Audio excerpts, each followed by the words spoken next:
Good morning, good afternoon, good evening. In 1975, Ian Douglas Smith, the then Prime Minister of Rhodesia, predicted that if there was black majority rule, blacks will be walking on sewage and think it normal. He meant that physically and metaphorically. This is a fundamental truth that has haunted Zimbabwe ever since the country's independence in 1980. One area where we have been walking on sewage and think it normal is in our governance. We have allowed both ZANU PF and the opposition to ride roughshod over our fundamental rights and freedoms.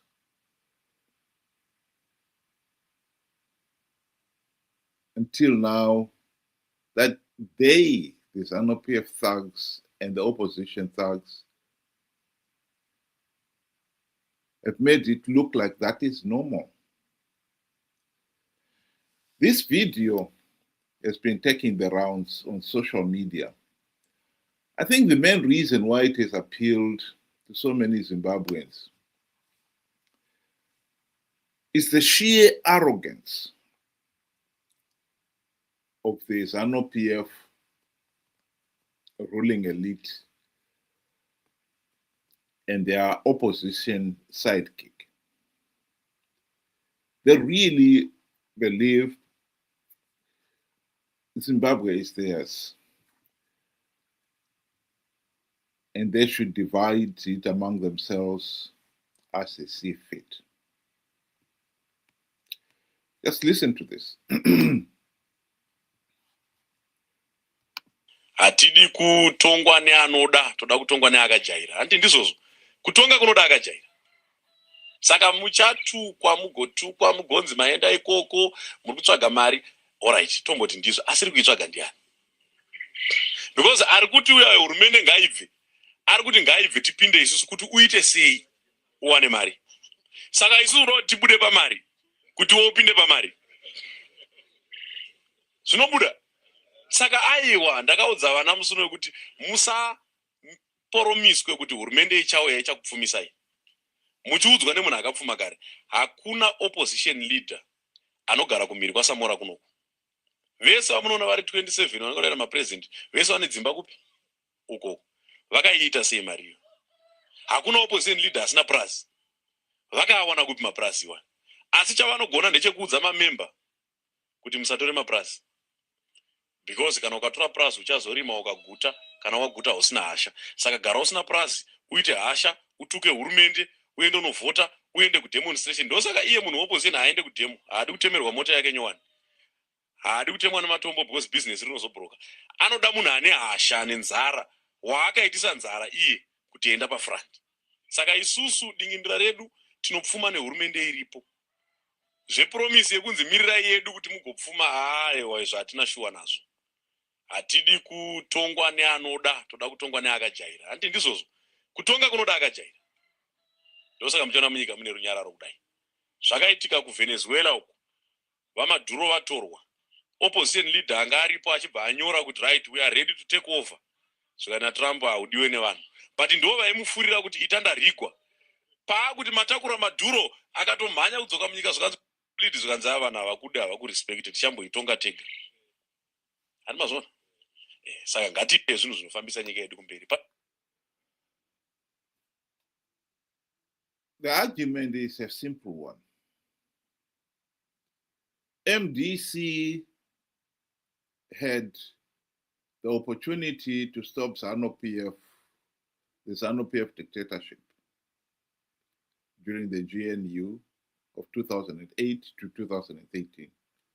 They did nothing. Why? Because as soon as they joined the GNU, Mugabe quickly realized that as long as they allow some of these leaders to have a share of the spoils of power, they'll never want to implement reforms. And that is exactly what happened. We need to define what is it we expect those in public office to do. This is at the heart of why we are a failed state. The failure to define clearly what they are there to do.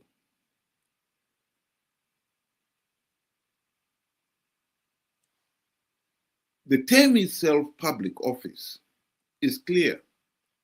You are holding an office looking after public affairs.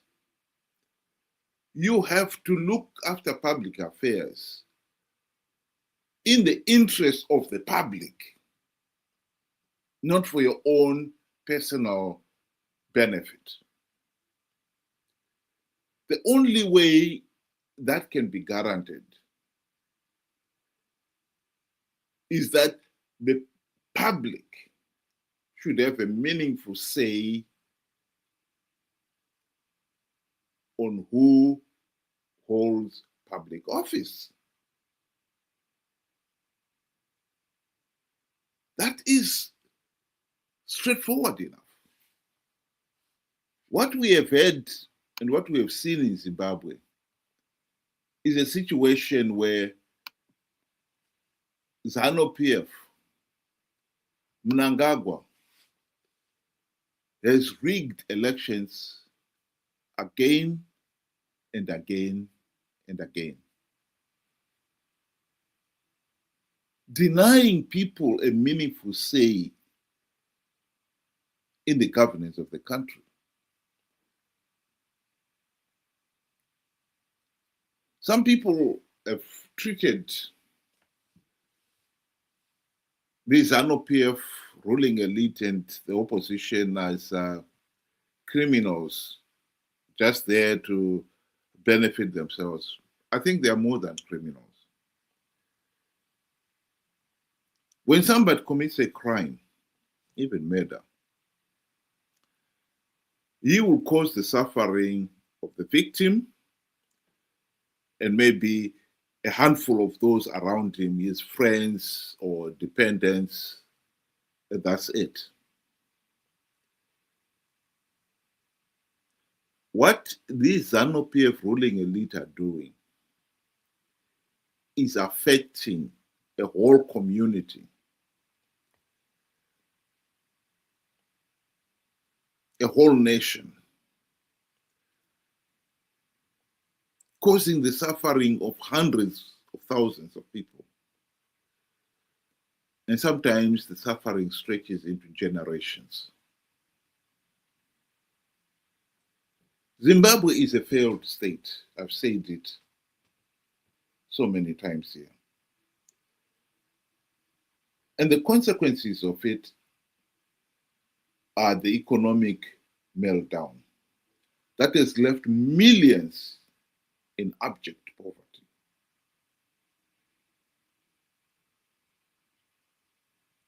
Millions have been forced to leave the country to go into foreign lands as economic and or political refugees. Over 40,000 innocent Zimbabweans have been murdered since the country's independence for what one can only call political gain. This is no longer a crime. This is high treason.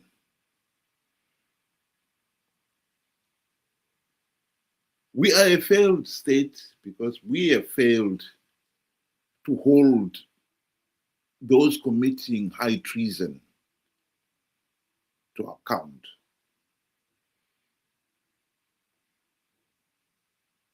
ZANU PF has rigged the elections again and again and again, and we have never held them to account. When Mnangagwa rigged the 2023 elections, he committed high treason. He crossed the double red line. And yet we let him go free for the umpteenth time. Guess what? He is already gearing to rig the 2028 elections. And he has got in his pipeline plans to extend his own stay in power beyond 2028.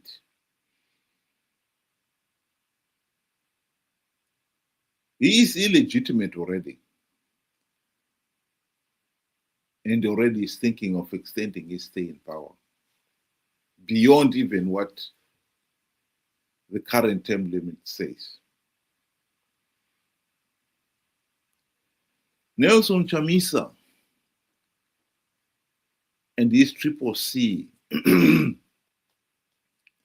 MDC banded mongooses committed high treason when they failed to implement even one token reform during the GNU, when they had the greatest opportunity to do so. We should not forget that the opposition was elected primarily to implement democratic changes to end the ZANU PF dictatorship. They failed to implement even one token reform. And since the 2008 to 2013 GNU debacle, they have conned people to participate in flawed elections, knowing fully well that ZANU PF was rigging, knowing fully well that by conning people to participate, they are giving ZANU PF legitimacy. They've soldiered on out of greed. This is what the gentleman is talking about. All the opposition leaders are living pretty. They are now enjoying the share of the spoils of power.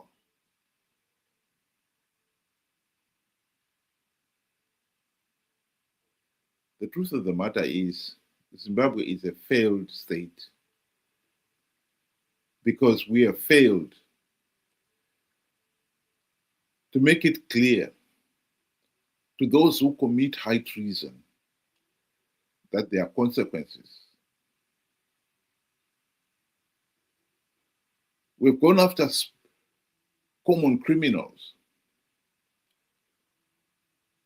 and yet we have allowed those committing high treason go scot-free. This must change. If we want real change in Zimbabwe, we have got to send a clear message that those who commit high treason will not be allowed to continue to go scot-free. Think about it.